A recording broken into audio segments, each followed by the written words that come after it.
팔복에 대해서 한 가지씩 나누고 있죠. 심령이 가난한 자는 복이 있다. 천국이 그들의 것이다. 첫 번째 나누었던 말씀이었습니다. 살아계신 하나님, 전능하신 하나님만을 전적으로 의지하도록 하는 가난한 심령을 가진 사람이 복된 거다라고 말씀을 나누었어요. 애통하는 자는 복이 있나니 그들이 위로를 받을 것이다. 지난날 하나님의 뜻과 말씀대로 살아오지 못했던 내 자신의 죄된 모습을 보고 눈물 흘리고 애통할 줄 아는 눈물이 복되다는 거죠. 웃는 게 복된 것이 아니라 하나님 앞에서 눈물 흘릴 수 있는 애통함이 축복이라고 말씀을 나누었습니다. 그리고 오늘은 그 세 번째 같이 한번 읽어볼까요? 시작. 온유한 자는 복이 있나니 그들이 땅을 기업으로 받을 것이며. 사실 우리는 무엇을 하든지 1등이 아니면, 최고가 아니면 살아남을 수 없는 세상을 살아가고 있습니다.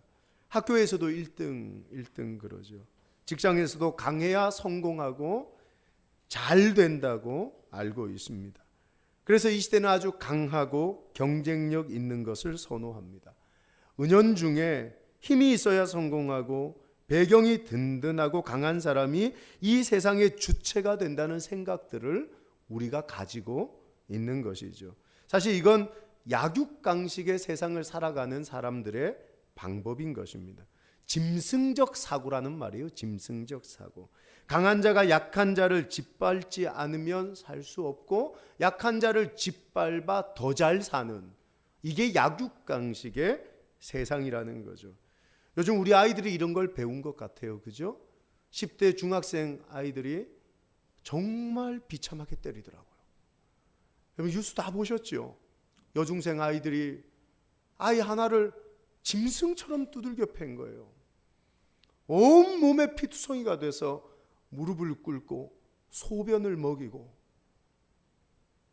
여러분 누구한테 배웠을까요? 그들 스스로 터득한 걸까요? 아니요. 우리의 무자비함, 우리의 무례함, 우리의 폭력적 성향, 1등이 아니면 힘세지 않으면 살아남을 수 없다는 이 사회의 모습을 우리의 아이들이 배운 거예요. 이 시대에는 온유함이란 건 없어요. 이런 시대 속에 우리 주님이 이 시대를 고칠 수 있는 말씀 하나를 주셨는데 그게 오늘 본문인 거예요. 온유한 자는 복이 있나니 그들이 땅을 기업으로 받을 것이며. 아닌 것 같죠? 강한 자가 복이 있다, 힘 있는 자가 잘 된다, 성공해. 우리는 그렇게만 알고 그렇게만 가르쳤고 그렇게 배웠거든요. 그런데 오늘 말씀은 온유가 행복의 근원이고 행복의 뿌리고 축복의 뿌리가 온유에서부터 나온다고 얘기를 하고 있는 겁니다. 너무 낯섭니다. 설득력이 떨어지는 말 같이 들려요. 사실 이런 분위기는 예수님 당시에도 별반 다르지 않았습니다. 당시 로마 제국은요, 강력한 힘을 바탕으로 전 세계를 정복했던 정복자의 기쁨을 누리고 있었습니다. 이 시대를 가리켜 그 사람들은 팍스 로마나다, 로마의 평화의 시대다라고 얘기를 했던 겁니다. 이 평화는 어디까지나 정복자의 입장, 강한 자 중심에서 생각된 평화라고 말하고 있는 것이죠. 이런 현실 속에서 물리적인 힘으로 이스라엘을 회복하고 싶어하는 사람들이 나타났던 거예요. 우리도 힘을 키우자, 전쟁을 하자, 싸워서 독립을 쟁취하자, 그런 사람들이 나타나기 시작했던 것입니다. 힘의 원리를 통해 빼앗긴 나라를 되찾아야 한다는 열심당과 같은 강경파들이 일어나기 시작했던 겁니다. 그때 예수님이 오늘 이 말씀을 하시는 거예요. 얘들아, 힘으로 독립하는 거 아니다. 힘으로 이스라엘을 회복시키는 거 아니다. 싸워서 쟁취하는 거 아니다. 온유한 자가 땅을 얻는 것이다. 여러분, 그들이 이 말을 믿을 수 있었을까요? 로마를 보니까 힘 있는 사람이 정복하던데요. 힘 있는 사람이 땅을 차지하는데요. 하나님, 아니야. 세상은 힘을 가지고 정복하지만 하나님의 사람은 온유함으로 정복해 나가는 거야. 이게 우리 주님의 메시지였던 것이죠. 동물의 세계를 생각해 보시죠. 육식 동물이 오래 살까요? 초식 동물이 오래 살까요? 초식 동물이 오래 살아요. 사나운 동물은요, 오래 못 살더라고요. 강한 동물, 남 잡아먹고 해치는, 해코지하는 동물치고 오래 사는 동물 본 적이 없거든요. 사자는 수명이 온 세상을 가질 것처럼 으르렁대지만 15년밖에 안 되고요. 호랑이도 이 세상의 모든 것을 주인인 것처럼 으르렁대지만 20년밖에는 못 살고요. 여우도 15년밖에는 못 산대요.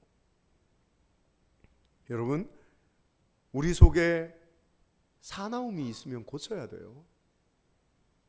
싸워서 이기고 으르렁거려서 내가 무엇인가를 가지려고 하면 오래 못 가는 거예요. 고든 건 꺾입니다. 부드러운 건 꺾이지 않아요. 오늘 하나님은 고든 우리의 목을 부드러운 목으로 바꾸기를 원하고 계십니다.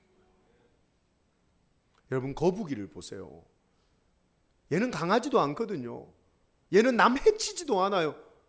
얘는 누가 뭐라 그러면 목을 길게 빼고 두리번 눈을 껌뻑껌뻑 하면서, 애니메이션 영화 보셨잖아요.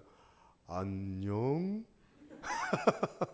꼭 거북이가 이런 식으로 얘기를 하더라고요. 니모를 보니까.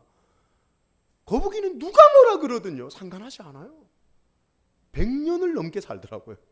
100년을 넘게. 하나님이 주신 자연의 이치지요. 영역도 넓고 수명도 긴 거예요. 오늘 하나님의 말씀이 우리에게 바라는 게 뭡니까? 인생도 그렇다는 거예요. 온유한 자는 복이 있나니 그들이 땅을 기업으로 받을 것이며. 온유한 자가 땅을 정복하고, 온유한 자가 오래가고, 온유한 자가 영역을 확장하는 복을 받게 될 거라고 말씀하고 계신 것입니다. 사람이 원숙한 단계, 성숙한 단계, 정상급에 오른 사람들을 보면요, 온유해요. 그들 속에는 따뜻하고 부드러움이 있고 온유함이 있어요. 근데 그들 눈에는요, 강함이 있습니다. 온유하지만 강력함, 그것이 최고급 리더가 가지고 있는 힘이에요. 젊은 시절엔 강해야 되죠. 젊은 시절엔 강하고 능력 있게 일을 추진하고 원칙이 있는 삶을 살아야 되는 거예요. 그러나 나이가 들고 성숙하고 원숙한 시기가 되면 따뜻하고 부드럽고 온유한 사람이 될 수 있어야 되는 거예요. 운동도 그렇다 그러더라고요. 저는 골프를 못 치거든요. 누가 그러는데 골프는 온몸에 힘이 들어가면 눈앞에 공이 떨어진다 그러더라고요. 아무리 풀스윙을 해도 공은 멀리 날아가지 않는데요. 아무리 운동신경이 있는 사람이라 해도 4, 5년은 몸에 힘 빼는 연습을 해야 공이 멀리 날아간다 그러더라고요. 탁구도 마찬가지고요. 테니스도 마찬가지예요. 힘 들어가면 운동은 그 질로 끝입니다, 여러분. 신앙생활도 그런 거예요. 힘 들어가면 잘 되는 것 같은데 깨지는 거예요. 약하고 힘 빠진 인생이 실패하는 것 같고 안 되는 것 같지만 그 인생이 나중이 되면 땅을 차지하는 사람이 되더라는 것이죠. 전 여러분이 지금 당장 힘들어가서 사람을 정복하고 짓밟는 것이 아니라 힘은 좀 빠져서 약해 보일 수 있지만 하나님이 그를 강하게 하시는 은혜가 여러분 속에 일어날 수 있기를 축원합니다.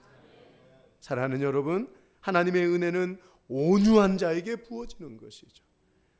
요셉을 팔아넘긴 형들이 성공했습니까? 팔림당한 요셉이 성공했습니까? 온유한 자가 은혜를 받는 거예요. 이삭을 쫓아냈던 사람들이 우물을 파고 잘 됐습니까? 쫓겨난 이삭이 성공했습니까? 여러분, 자기의 이익을 모두 다 버려버린 이삭이 축복의 사람이 되는 거예요. 온유함은 은혜를 받는 길이 되는 것입니다. 시편 103편 8절에 여호와는 긍휼이 많으시고 은혜로우시며 노하기를 더디하시고 인자하심이 풍부하시도다. 할렐루야. 우리 하나님이 뭐라고 자신을 고백하고 자신을 향해 선포하고 있습니까? 나는 온유한 하나님이다. 나는 너무나도 좋은 하나님이다. 할렐루야. 그래서 이 온유하신 하나님이 내 하나님이 될 수 있는 방법은 온유한 인생이 되는 것이죠. 하나님이 좋은 하나님으로 내게 역사되어지기를 축원합니다. 저는 오늘 말씀을 통해서 온유함의 의미가 무엇이며 온유함의 축복이 무엇인지 여러분과 몇 가지만 나눌 수 있기를 원합니다. 성경에서 말씀하는 온유함의 의미가 무엇일까요? 일반적으로 사람들이 생각하는 것과는 다른 것 같아요. 온유한 사람을 약한 사람으로, 온유한 사람을 무력한 사람으로 생각할 때가 종종 있습니다만, 성경이 말하는 온유함은 무기력도 아니고 우유부단함도 아닌 것입니다. 온유는 심령이 가난하고 애통하는 사람이 가지는 부드럽고 따뜻한 마음의 태도지요. 나 자신을 내세우고 자신을 의지했던 교만과 자만한 마음을 버리고 하나님 앞에 사람 앞에 낮아지고 겸손해지는 부드러운 마음의 자세입니다. 오늘 본문에 사용된 온유라는 말은 헬라어로 프라우스라는 말을 쓰고 있어요. 이 프라우스라는 말은 세 가지 뜻을 가지고 있습니다. 이 세 가지의 의미를 나누기를 원해요. 첫 번째 한번 따라할까요? 온유는 통제되고 제어된 힘이다. 온유는 나약하고 온순한 부드러움이 아니라는 겁니다. 온유는 강한 힘을 가졌지만 그 힘을 조절하고 제어하고 통제할 줄 안다는 겁니다. 힘이 없어 나약한 게 아니죠. 힘이 없어 부드러운 게 아닙니다. 힘은 있는데 그 힘을 통제하고 제어해서 함부로 사용하지 않는다는 겁니다. 이게 온유함이라는 거죠. 잠언 16장 32절 말씀을 보실까요? 노하기를 더디하는 자는 용사보다 낫고 자기의 마음을 다스리는 자는 성을 빼앗는 자보다 낫다 그랬습니다. 마음을 다스리고 제어하고 통제하는 온유한 사람이 진짜 강한 사람이라고 얘기하고 있는 거예요. 정말 강한 사람은 내 마음의 힘을 제어하고 통제할 줄 아는 사람이라는 겁니다. 반대의 말씀이 또 나옵니다. 잠언 25장 28절 읽어볼까요? 시작. 자기의 마음을 제어하지 아니하는 자는 성읍이 무너지고 성벽이 없는 것과 같으니라. 힘이 있지만 자기의 힘을 제어하지 못하는 사람은 무너진 성벽 같은 인생이라는 거예요. 힘이 있어도 처참하지요, 불쌍하지요. 힘이 있어도 보잘것없는 인생이라는 겁니다. 제어력의 상실은 온유함의 결여인 겁니다. 우리 가운데 이런 분들이 있습니다. 분노를 제어하지 못하는 거죠. 화를 제어하지 못하는 것입니다. 한순간 참아내지 못하고 쏟아내는 것입니다. 자기의 힘을 마음껏 사용하고 있는 겁니다. 이건 힘이 있는 걸 과시하고 있는 게 아니라 당신 속에 예수를 닮은 온유함이 결여되어 있다는 걸 보여주고 있는 겁니다. 다른 사람 얘기가 아니라 제 얘기입니다. 그게 저거든요. 온유함. 설교를 준비하는데 꼭 거울로 저를 보는 것 같았습니다. 부끄러웠고요. 눈을 어디로 돌려야 될지를 모르겠더라고요. 저는 오늘 우리 속에 주님의 온유함이 임재돼야 된다고 믿습니다. 주경학자 바클레이의 설명을 들으면 온유가 뭔지가 더 분명하게 나타나요. 한번 읽어볼까요? 시작. 온유는 화를 내야 할 때가 언제이며 화를 내지 말아야 할 때가 언제인지를 아는 것. 멋있죠? 온유는 화를 내지 않는 것이 아닙니다. 분노하지 않는 것이 아닙니다. 그건 그냥 단순한 착함이에요. 진짜 온유는 내가 화를 내야 될 곳이 어디고 내가 분을 참아야 될 곳이 어디인지를 아는 게 온유라는 겁니다. 온유는 제어된 통제된 분노이며 거룩한 분노라고 우리에게 말하고 있는 것이죠. 예수님이 이걸 가르쳐주고 있어요. 베드로전서 2장 21절 22절에 온유함의 본질을 가르쳐줍니다. 한번 읽어볼까요? 시작. 이를 위하여 너희가 부르심을 받았으니 그리스도도 너희를 위하여 고난을 받으사 너희에게 본을 끼쳐 그 자취를 따라오게 하려 하셨느니라. 그는 죄를 범하지 아니하시고 그 입에 거짓도 없으시다. 우리 예수님은 어떤 잘못도 한 적이 없습니다. 어떤 죄도 지은 적이 없습니다. 근데 사람들이 예수를 십자가에 못 박고 손가락질하면서 저놈이 죽을 짓을 했다는 거죠. 다 저 사람 잘못이라는 거예요. 여러분, 우리가 이렇게 억울한 일을 당하면 우리는 미쳐요, 여러분. 누가 나 모함합니다, 교회에서. 누가 내가 하지 않은 짓을 말합니다. 그럼 우리는 매가지 잡고요, 너 죽고 나 살자는 식으로 싸웁니다. 근데 우리 예수님은요, 십자가에서 못을 박히는데 죄 없이, 잘못한 것 없이 손가락질을 당하고 있었다고 얘기를 하는 겁니다. 중요한 건 예수님의 반응입니다. 우리는 이런 상황이 되면 찾아가서 잡아 죽이려고 하는 게 우린데 주님은 어떻게 하셨을까요? 베드로전서 2장 23절에 주님의 반응이 나옵니다. 읽어볼까요? 시작. 욕을 당하시되 맞대어 욕하지 아니하시고 고난을 당하시되 위협하지 아니하시고 오직 공의로 심판하시는 이에게 부탁하시며. 이게 온유함이라. 예수님은 결코 자신을 변호하는 일에 힘을 쓰지 않습니다. 예수님은 자신을 보호하는 일에 자기의 힘을 제어하고 있는 것입니다. 근데 놀라운 건 예수님은 성전에 찾아가서 성전을 더럽히는 사람들에게 분노하셨습니다. 뭘 말하는 걸까요?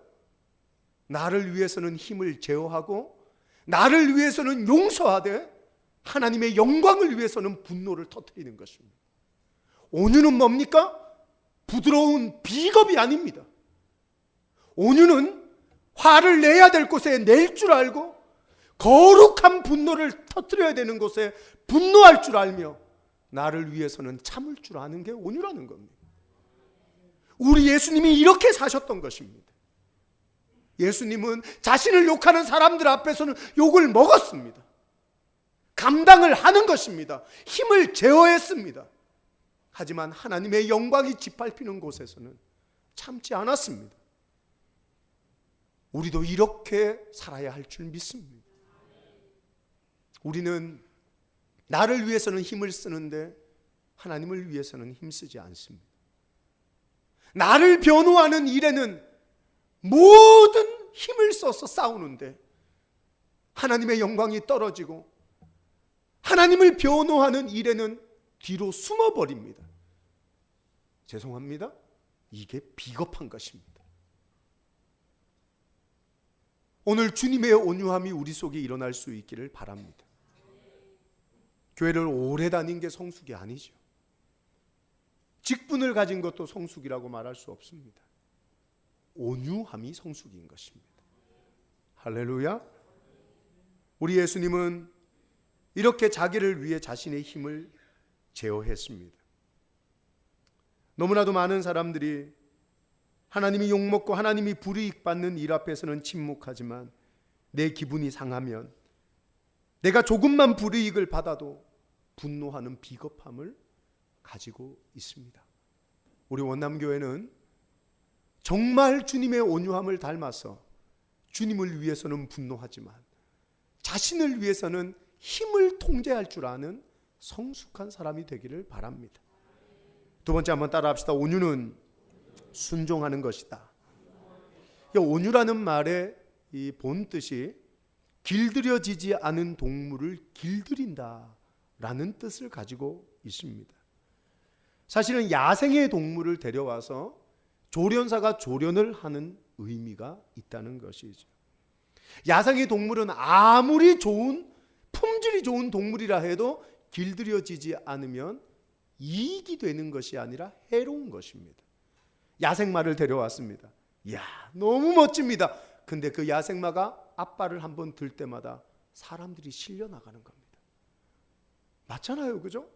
이리 쳐박고 저리 쳐박고 좌충우돌 아무 데서나 가서 들이박는 야생마는 그 어느 곳에도 쓸모없는 인생이 되는 거예요. 교회는요, 온유함을 조련사 대신 예수에게 붙들려 훈련받아야 되는 곳입니다. 할렐루야. 성도는 훈련받지 않으면, 이런 말을 한번 따라서 해도 될까 모르겠어요. 한번 따라 합시다. 아무짝에도 쓸모없다. 야생마거든요.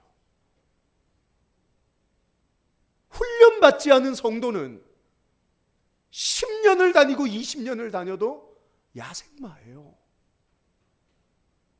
이리 가서 쳐받고 저리 가서 쳐받고, 일을 하면 할수록 문제를 더 일으키는 거예요. 조련사 대신 예수의 손에 붙들려 우리가 조련될 때 야생마 같은 우리가 교회를 이롭게 하고 사람을 살리는 일에 쓰임받게 되는 역사가 일어나게 되는 것입니다. 할렐루야. 통제되지 않은 핵이 폭발하면 히로시마가 끝장났잖아요. 하지만 통제된 핵은 어둠을 밝히는 전깃빛이 됩니다. 훈련되지 않은 힘은 사람을 죽이고 아프고 상처 주는 힘이 되지만, 통제되고 절제되고 훈련되어진 힘은 사람을 살리는 힘이 되는 거예요. 그래서 저는 우리 교회가 훈련받는 교회가 되기를 바라는 겁니다. 여러분, 근데 성장반 모집한다고 광고를 2달 동안 했더니만 몇 명이 신청했는 줄 아십니까? 3명이 신청을 해요. 3명이. 제가 알기로는 훈련받지 않은 사람이 대부분인데, 하나님의 말씀을 통해 제대로 훈련받아 본 사람이 없다는 걸 제가 아는데, 우리 당의 장로님들이 그러시잖아요. 성장반 끝내고 제자반을 끝냈더니만, 목사님, 우리 교인들이 다 해야 됩니다.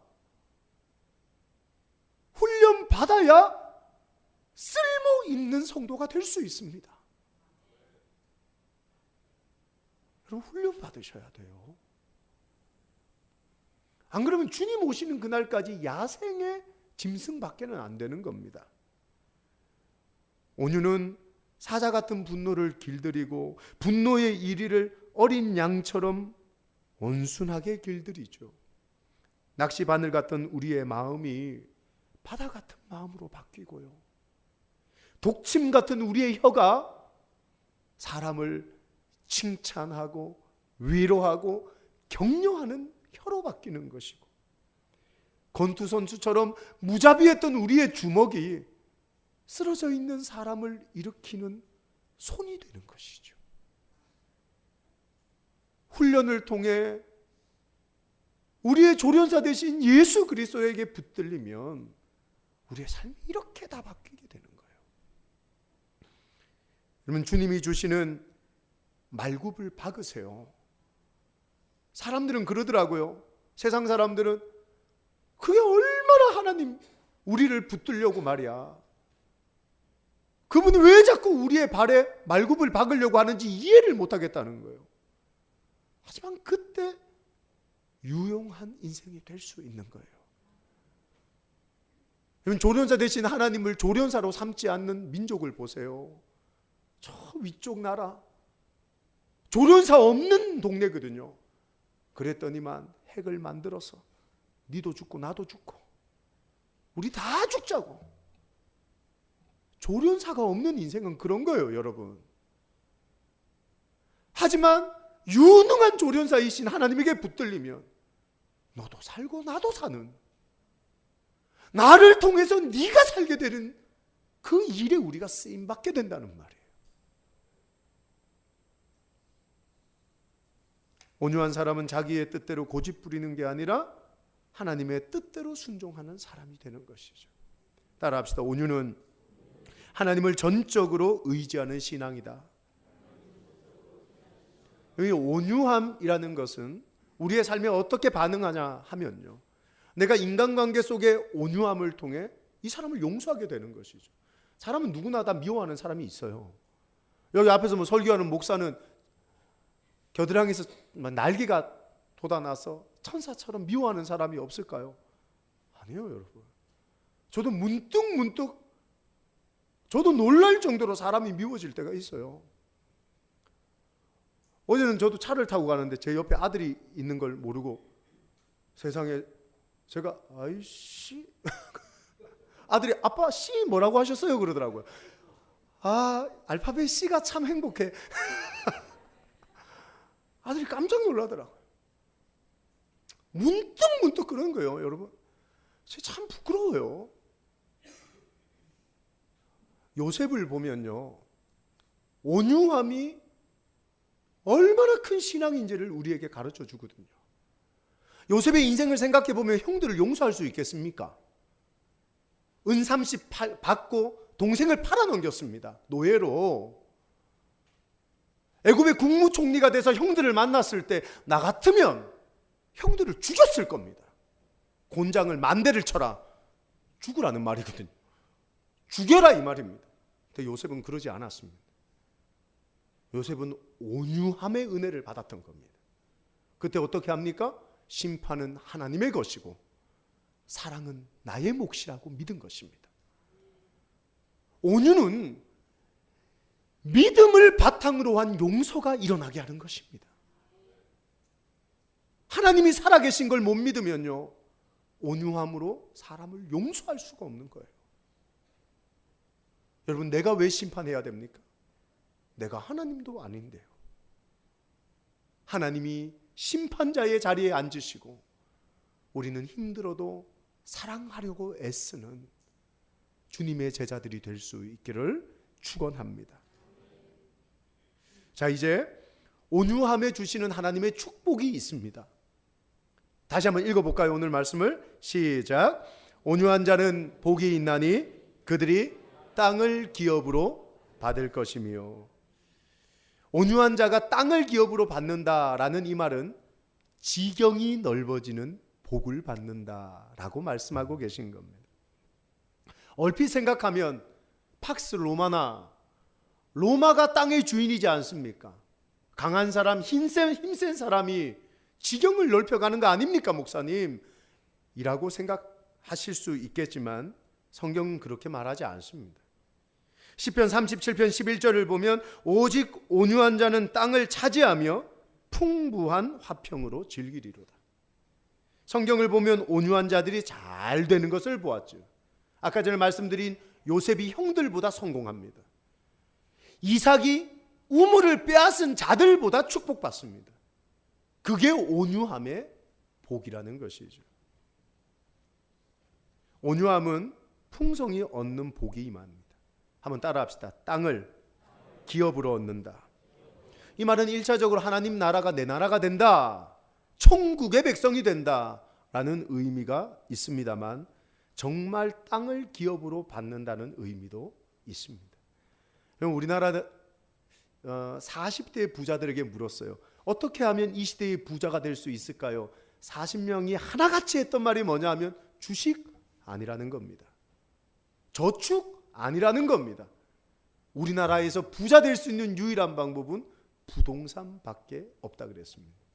우리나라 사람들 부동산에 굉장히 관심 많습니다. 오늘 주님께서 여러분의 눈을 뜨이게 하는 말씀을 해주고 계신 것이죠. 부동산 땅을 기업으로 얻는 방법을 오늘 말씀하고 계신 거예요. 여러분 잘 들으시고 부자 되시는 은혜가 있기를 축복합니다. 창세기 49장을 보니까요, 야곱이 자기 아들들을 축복하고 기업을 물려주거든요. 근데 3명의 아들은 아버지의 복과 기업을 받지 못합니다. 왜 그들이 야곱의 축복과 기업을 물려받지 못하는지를 설명해 주고 있어요. 창세기 49장 3절 4절, 첫째 아들 루벤에 대한 얘기입니다. 읽어볼까요? 시작. 루벤아, 너는 장자요 내 능력이요 내 기력의 시작이라. 위풍이 월등하고 권능이 탁월하다마는 물의 끓음 같았은즉 너는 탁월하지 못하리니. 야곱은 장자 루벤이 물의 끓음 같다고 얘기를 하는 겁니다. 이 말은 통제되지 않는 힘을 가지고 있는 아이였다고 얘기하는 겁니다. 물이 끊어지질 않는다. 통제를 못 시킨다. 이렇게 얘기를 하고 있다는 것이죠. 루벤은 온유의 결여의 사람이었습니다. 창세기 49장 5절 7절에 시므온과 레위에 대해서도 이렇게 말합니다. 시므온과 레위는 형제요 그들의 칼은 폭력의 도구로다. 그들이 그들의 분노대로 사람을 죽이고, 이 다음에 있습니다. 사람을 죽이고 그 다음에 그들의 혈기대로 소의 발목 힘줄을 끊었다라고 말씀하고 있죠. 야곱은 시므온과 레위 역시 그들의 분노, 그들의 혈기대로 결국은 온유함이 없는 삶을 살았다고 얘기를 하고 있는 겁니다. 놀랍죠. 온유함이 없는 이 세 아들, 아버지의 복을 받지 못합니다. 하나님 누구에게 하나님의 기업을 주실까요? 그 기업이 돈이든 영혼이든 사역이든 지위이든 권력이든 하나님은 온유한 아들에게 기업을 주시는 것입니다. 전 여러분이 그런 자녀들이 될 수 있기를 축원합니다. 야곱의 아들도 분리가 되었던 것을 기억하십시오. 어떤 아들에 속하시겠습니까? 기업을 받을 수 있는 아들입니까? 기업 못 받는 아들입니까? 하나님의 복이 내 것이 되는 온유한 자식들이십니까?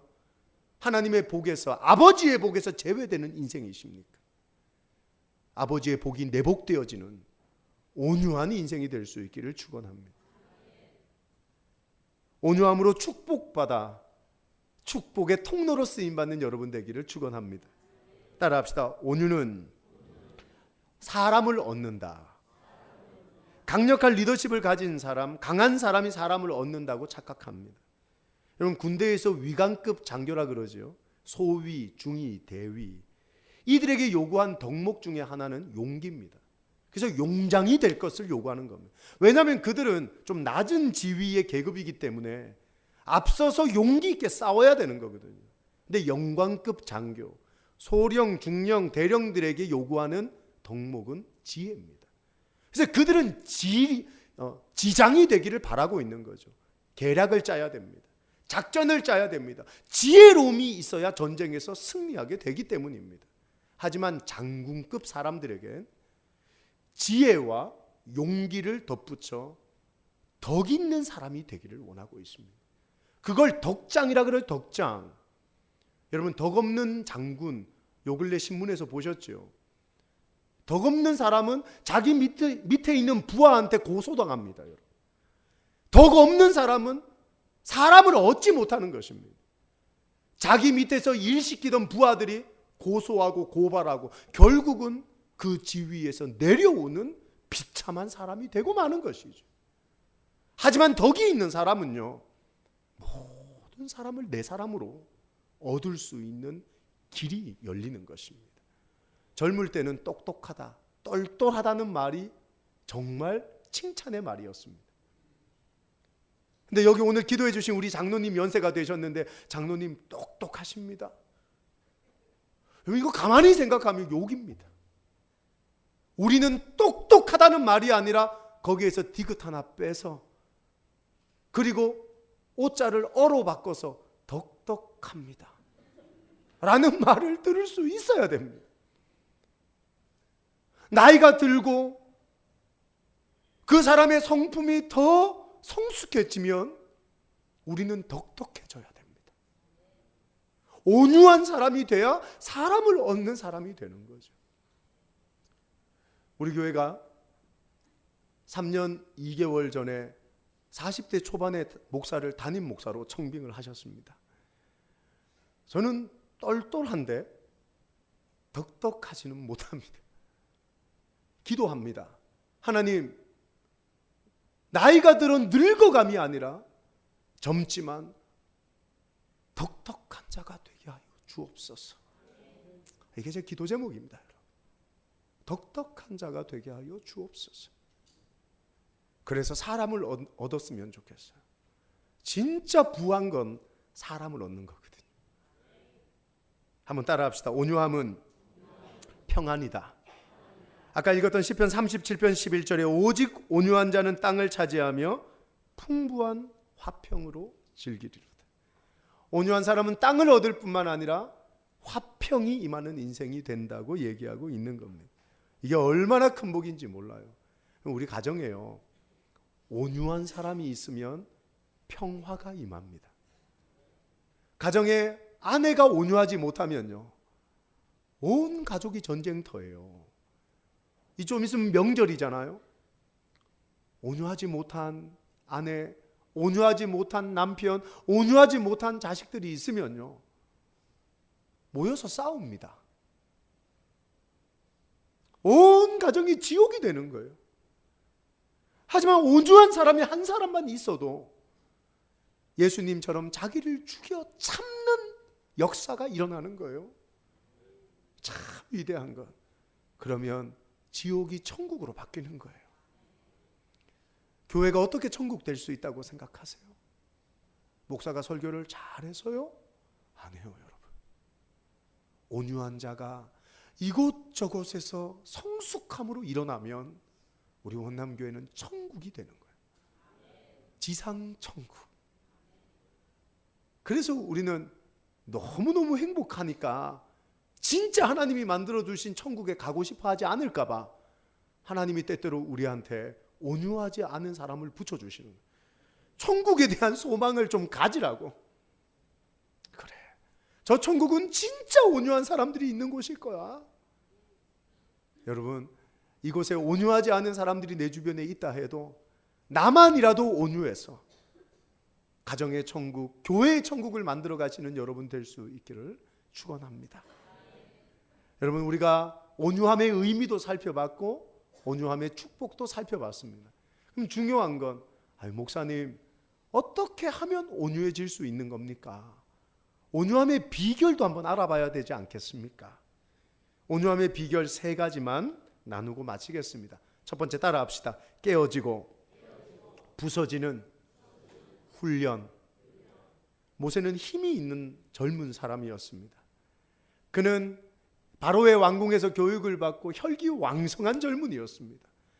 어느 날 밖을 나가 산책을 하는데 자기 민족 히브리 사람이 애굽 사람한테 두들겨 맞는 걸 보게 되는 거죠. 마음속에 정의와 공의가 일어나기 시작하는데 벽돌을 들고 애굽 사람을 쳐 죽여버렸습니다. 자기 힘으로 자기의 민족을 한번 구원해 보겠다고 애썼던 것이죠. 어떻게 됩니까? 결국은 미디안 광야로 40년 동안 피난 가게 되는 것입니다. 그 미디안 광야의 40년의 인생, 처가살이하고 힘들고 양치고 아무것도 아닌 그의 인생이 광야 생활 훈련하면서 변화되기 시작했던 것입니다. 그 40년을 지난 이후에 모세가 뭐라고 스스로를 고백합니까? 민수기 12장 3절에 이렇게 고백합니다. 따라합시다. 이 사람 모세는 온유함이 지면의 모든 사람들보다 더하더라. 이게 모세가 스스로를 평가하고 있는 얘기입니다. 내가 40년 동안 미디안 광야에서 철저하게 훈련을 받았더니만 하나님이 나를 온유한 사람으로 만들어 주셨다는 거죠. 여러분, 축복합니다. 고난을 통해 훈련받아 온유한 자가 되시기보다 예배에 은혜 받아 온유한 사람이 될 수 있기를 바랍니다. 여러분, 40년 광야에서 사시겠습니까? 저는 너무 싫습니다. 하나님, 저는 예배에서 온유함에 임재가 있게 하여 주시옵소서. 그럼 광야에 안 가도 되는 것입니다. 할렐루야. 여러분, 하나님이 우리를 광야에 보내실 수밖에 없는 이유는 그것만이 길이기 때문이거든요. 근데 그것만이 길이 아니라 예배도 길이라고 고백하는 성도는 광야로 안 내몰려도 되는 거예요. 제가 좋아하는 찬송가 중에 내 주를 가까이 하게 함은 십자가 짐 같은 고생이라. 내 일생 소원은 늘 찬송하면서 주께 더 나아가기 원합니다. 십자가 짐 같은 고생이 헛일입니까? 아니라는 거예요.